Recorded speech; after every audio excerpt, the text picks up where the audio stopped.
माझी एक गाय होती, तिला होते वासरू. तोच माझा दोस्त होता, त्याला कसे विसरू. मीही व्हायचं गुबगुबीत, दूध पिऊ पिऊ. दोघांसाठी एकच पन्ना, आम्ही भाऊ भाऊ. दूध पिऊन झाल्यावर तो वारा पिऊन रसा, की माझा बाप पाठवायचा मला शाळेला धुंडायला.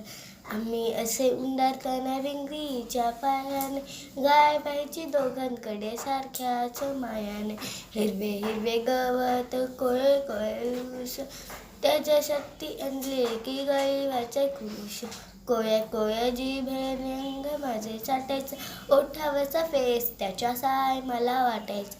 पाहत राहायचं माझ्याकडे जाताना मी शाळेत, माझाही गुंतलेला जीव त्याच्या नाहीत. आज जेव्हा पाहतो मी भावाभावाचा पडताना, आठवत राहतो दोस्त माझा, अंग माझा चाटताना.